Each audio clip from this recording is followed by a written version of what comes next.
The tribunal chamber pulsed with artificial gravity and contempt. Captain Elias Grant stood motionless beneath the sterile blue halo of the council's judgment platform. Alien delegates, draped in armor, fronze, or chitin, leaned forward from their seats in a tiered semicircle. Each bore the expression of something between curiosity and revulsion. Humanity, they agreed, was a dangerous anomaly. But now, they were being forced to decide, was it too dangerous to be left alive? Above them all, a projection flickered to life. Jessen V. Dense jungle. Heat shimmer. Static. Then nothing. No gunfire. No troops. Just thick mist swirling over vines. The audio feed crackled. Then came the screams. Not human. Vocarii. The tribunal gasped, mandibles clicking, antennae stiffening. Only Elias remained unmoved. "You're showing the third hour of the engagement," he said calmly. "You might want to rewind to hour 1. Context matters." Councillor Remenike, a gelatinous representative of the Osari Consortium, leaned forward. "You were instructed to observe the rules of galactic warfare. Open engagements. Formal declarations. No psychological manipulation." "We didn't manipulate," Elias replied. "We adapted." He scanned the audience, warriors from dozens of star systems, all bred in civilizations older than Earth's continents. They believed in honor, in predictable battles, in spectacle. But humans? Humans believed in winning. Remenike rippled with disdain. "You dissolved their cohesion. Weaponized fear. Not with fire or metal, but with absence. They called it cowardice," Elias said, voice low. "Until they begged for extraction." A flicker of amusement danced in his gray eyes. He knew he shouldn't enjoy this, but a part of him did. These were the same species that once mocked humans for their primitive instincts, their chaotic methods. And yet, when the shadows came, they were the ones who ran. "Let the record show," boomed another counselor, a scale-armored Garn warlord, "that Captain Elias Grant stands accused of deploying unauthorized combat methodologies resulting in the collapse of Vocarii Legion Gamma and the psychological destabilization of their command structure." "That's a long way to say they panicked," Elias muttered. "Silence," barked the warden. But Elias didn't flinch. He didn't wear a uniform. Just a plain jacket with faded Terran Navy insignia, stripped during his dishonorable discharge years ago. Now he was back, not by choice, but by necessity. Humanity had been losing until someone remembered the Ghost of Trask Field, a name the Vocarii gave him. A legend born in the mud of a forgotten moon. "I warned Command," Elias said, now addressing the gallery. "We didn't belong in their games. We were never part of their rules. So when they came to our worlds with fleets and banners, we responded the way we've always responded." A pause. His voice dropped. "We disappeared." The tribunal stirred, unsettled. Not by his words, but by what they implied. That humans vanish into terrain, into data, into the cracks between expectation and reality. That they become the battlefield. A new figure stood. Ambassador Velothi of the Coral Hive. Multi-eyed and always unnervingly polite. "Captain Grant, explain to this council how a force of less than 200 humans managed to defeat an elite Vocarii division. No heavy artillery. No air superiority. No armor. Only boots and terrain." Elias inhaled slowly. Then answered. "We became what they couldn't fight." "They couldn't see you," Velothi corrected. A smirk tugged at Elias' lips. "Same thing." He stepped forward now, unshackled, his boots echoing faintly in the silent chamber. "Camouflage isn't about cloth or color. It's about belief. We convinced them we were everywhere, and nowhere. We let the jungle tell our story. We used silence louder than their roars. We left no bodies, just echoes." A heavy silence fell. Then, a voice broke it. Female. Clear. "Permission to submit Exhibit Delta." The crowd turned as a human officer stepped forward, Lieutenant Juno Reyes, Elias second in command. She held up a small orb. A hologram burst from it. A Vocarii general, trembling. His armor cracked. Blood on his claws. They hunt with wind, he whispered. Even the shadows answer them. My men, they shoot nothing and still fall. The delegates shifted uncomfortably. Rhea's eyes locked with Elias. She nodded once. This wasn't just a defense. It was a message. This is what happens when you force humans to fight your wars by your rules. The footage ended. Silence returned. The presiding warden's voice finally echoed through the hall. This tribunal will recess. Deliberations will resume in one cycle. The lights dimmed. Delegates murmured. Some glared at Elias. Others? They stared at the now dark projection with something worse than fear. Understanding. Elias turned to Reyes as they exited the chamber. Well, he said dryly. At least no one called us apes this time. She smirked. They're scared, sir. They should be. The heat on Jessenby didn't just cling, it pressed like a second skin. Vapor rose from the jungle floor in curling tendrils, each wisp carrying the scent of moss, decay, and war. Captain Elias Grant crouched beneath a broad-leafed fern, his fingers tracing a thin filament stretched knee-high across the underbrush. He didn't need to see the rest of the trap. He'd set it with his eyes closed. Behind him, Reyes whispered, We've got movement. East Ridge. Vocarii. Formation's tight. Still think they don't know we're here? Elias didn't answer right away. Instead, he tapped the side of his neck, activating a subdermal transmitter. Ghost teams, confirm silence. Thermal blackout in 10. A chorus of hushed affirmations flickered across his ear. Then nothing. Just the hum of alien insects and the slow breath of the jungle.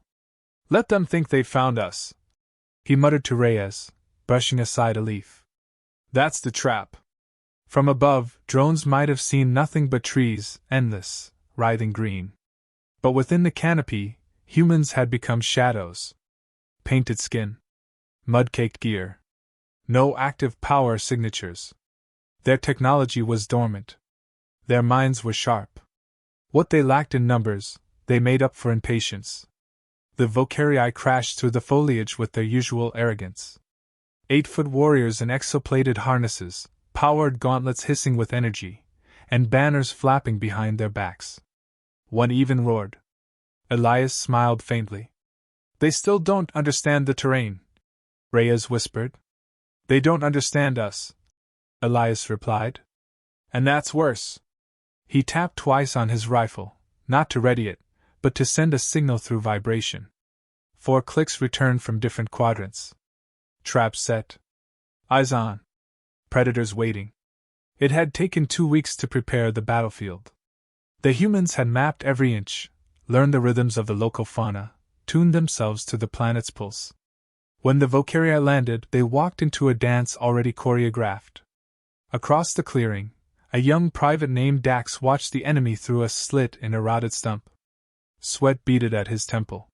He clutched his blade tight, standard issue unpowered. Silent. As the lead Vocarii approached the tripwire, Dax inhaled sharply. Snap. A muffled thud. A hiss of confusion. Then silence again. The Vocarii stopped. Scanners out. They formed a circle. But nothing moved. They scanned heat. Nothing. Sound. Nothing. Radar. Obscured. That was when the real fear set in. No contact, no blood, no enemy. Just the absence of something they were sure was there. One of the warriors growled and stepped forward. Another followed. Behind them, the jungle shifted. A low whistle pierced the air. 3 Vocarii dropped. Dax didn't even see who did it. The remaining warriors spun in panic, firing blindly. Plasma bolts seared trees, lit vines, cracked bark. The jungle screamed. Birds fled. And then, nothing again. No reply. No retaliation. Just stillness. Reyes emerged beside Elias, brushing a fern aside with her knife. That's 4 squads neutralized this week. No survivors. Command thinks we're taking prisoners. We're not, Elias said. She gave him a long look. Then where are they going? Elias didn't answer. Because the truth was, he didn't know. Some Vocarii had been found, yes. Shaking. Crying. Unarmed. One had clawed out his own eyes. But most? Gone. Like they'd stepped into mist, and never out. Elias turned his gaze skyward. The clouds above Jessenv churned slowly, unnatural, gray-blue and thick. The Vocarii's orbital scanner drones should have picked them up by now. But human engineers had done their work well, even the weather was lying for them now.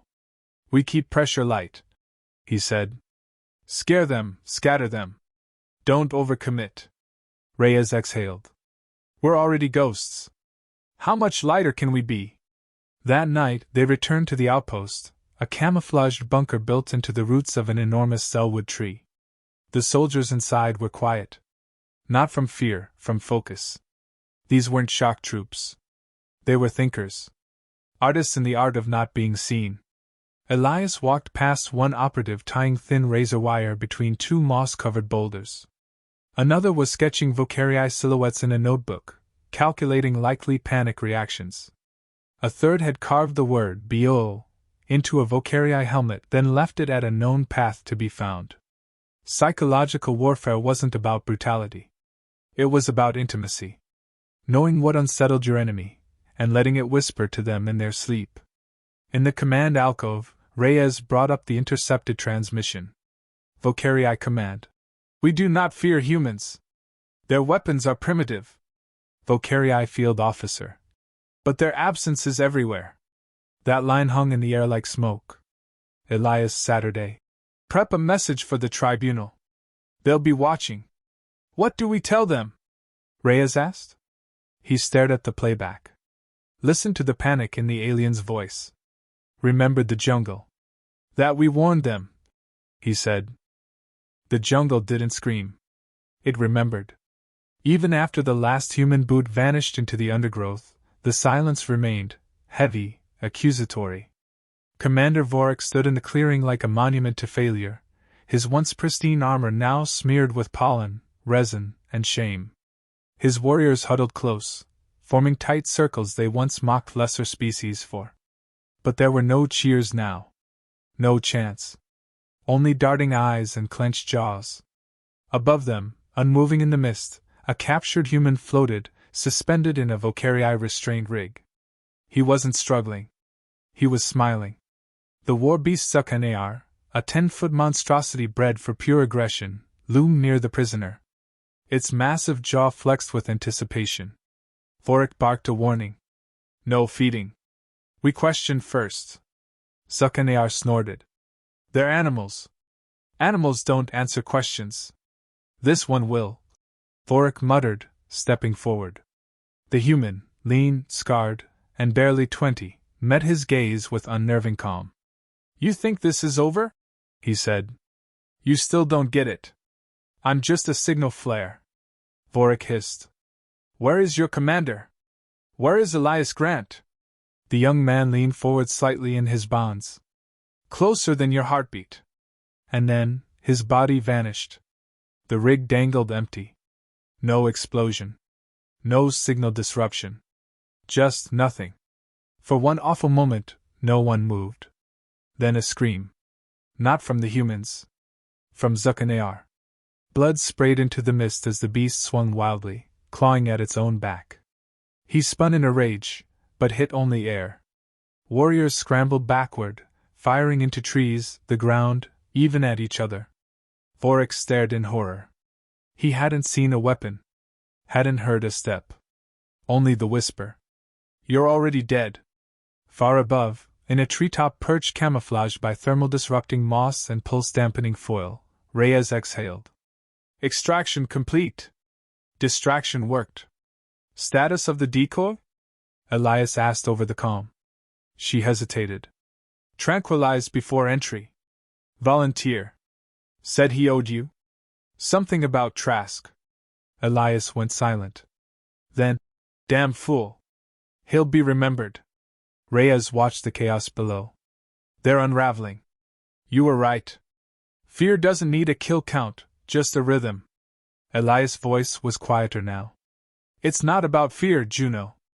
It's about making them doubt their instincts. Once that happens, their strength collapses under its own weight. Still feels like psychological torture. He didn't argue. Because she wasn't wrong.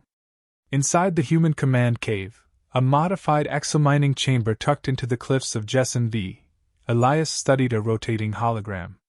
Dozens of Vocarii squads had broken formation across the last week. Some even transmitted emergency requests to other species, violating their doctrine of warrior pride. That was the real battlefield. He wasn't fighting their weapons. He was fighting their identity. Behind him, a council observer in disguise, Terralyn V, of the Zerati Intelligence Accord, cleared her throat. I should report you. Elias didn't turn. Then why haven't you? Terralyn's insectoid features twitched. Because I've never seen Vocarii run. And because, for the first time, their war beasts aren't snarling.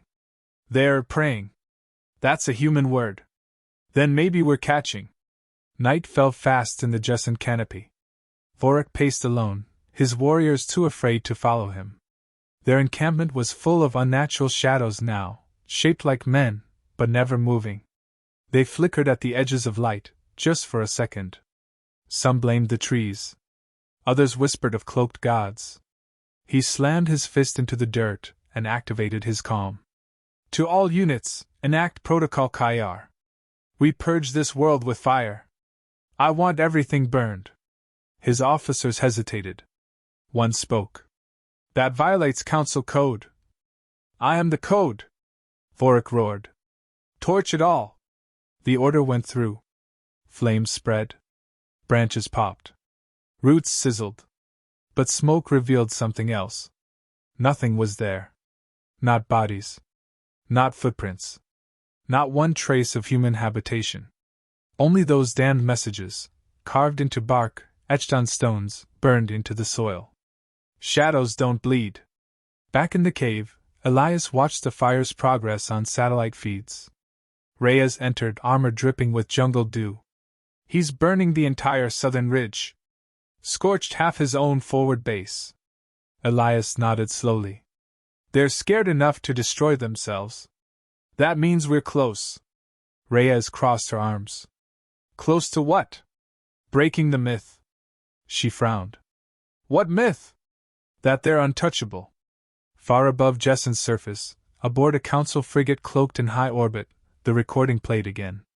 The footage of the interrogation, the vanishing soldier, the beast howling at empty air. One by one, silent delegates watched. Until one stood. The Prime Warden. We must intervene, she said. Captain Grant has violated. No, she interrupted. Captain Grant has evolved warfare. A pause. Then, send word to Jessen.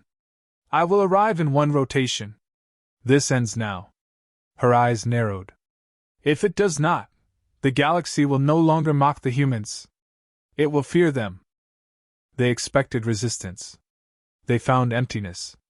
The Prime Warden's dropship touched down in a clearing so pristine it looked untouched by war. No blood. No footprints. No evidence of the 50 human operatives who had, by every account, turned this world into a slaughterhouse of ghosts. But she knew better. As her boots met the soil, the air shifted, heavy with moisture, laced with a smell unfamiliar to her, intent. Not weapon oil or plasma charge. Intent. A human kind of silence. Commander Vorik approached, his posture rigid, his voice strained. We've swept the region twice. Scanners show nothing. Their technology is gone. The Prime Warden didn't blink. Her gaze swept the tree line. Not gone. Sleeping. Just like them. Miles away, nestled beneath camouflaged bark in a dead tree older than most cities, Captain Elias Grant watched her through a monocle scope. She came, Reyes said softly beside him. Alone.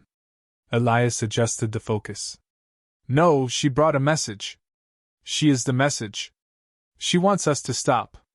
He nodded. Because she knows she can't make us. The jungle exhaled. Around the Prime Warden, her elite guard, a dozen genetically perfected hunters, fanned out, weapons drawn, scanners humming. No readings. No sound. No resistance. And then a voice, not through comms, but through the trees. A whisper. Why are you still here? The guards froze. Weapons up. Another whisper, this time from behind her. You brought a sword to a shadow. She clenched her jaw. Show yourself, Grant. And he did. Not from the shadows, from everywhere. His image shimmered into view, projected across dozens of light-reflecting leaves, stones, even floating mist droplets. Not one solid figure, but many echoes. Nice of you to visit, Elias's voice said. Calm. Cold. You've made your point, she replied. I wasn't trying to make a point, he said. I was trying to survive. You've destabilized the most fearsome military in our quadrant. I taught them fear is loud. And extinction is quieter. She stepped forward. Your soldiers are not ghosts. They're human. Fallible. Mortal. Exactly, Elias said. And you should ask yourself why mortals made your gods run. In the bunker, Reyes listened to the transmission loop through. This is bigger than camouflage, she whispered. Yeah, Dax muttered from across the room. We're not hiding anymore. We're showing them what they never learned. Which is? Elias's voice echoed through the speakers as if in answer. War isn't about power. It's about perception. The Prime Warden paused at the center of the clearing. The projections vanished. Silence fell again. Then, from above, a sleek black drone descended, not armed, but delivering something. A box. She opened it. Inside, a Vocarii helmet. Painted white. On it one phrase. Your eyes betrayed you. For the first time in her life, she trembled. Later that day, the tribunal reconvened. Counselors sat straighter. The usual smugness had drained from their scales, shells, and silicon-lined veins. Footage played. Not of bloodshed, but of confusion. Soldiers firing at nothing. Elite scouts screaming into the void. Flame fields igniting empty jungle. And finally, silence. Then came the verdict. The humans had not violated any specific clause. Their tactics were unconventional, but not banned. There were no civilian casualties. No excessive force. No traceable footprint. They had simply disappeared their enemy from the battlefield. Official ruling: humanity would retain sovereign combat protocols. Unofficial conclusion: no one would provoke them again. Elias stood on the tribunal steps afterward, the Terran flag stitched on his shoulder, now unshamed. Reyes joined him. We didn't win with guns. No, he said. We won with doubt. She looked at him, something unreadable behind her eyes. You think they'll come for us again? He took a deep breath. Maybe. But next time, they'll bring fear with them. He turned, walking down the stairs. You ever wonder, she called after him, what they see when they close their eyes? He didn't answer. Because he knew the answer. They saw nothing. And that terrified them more than death.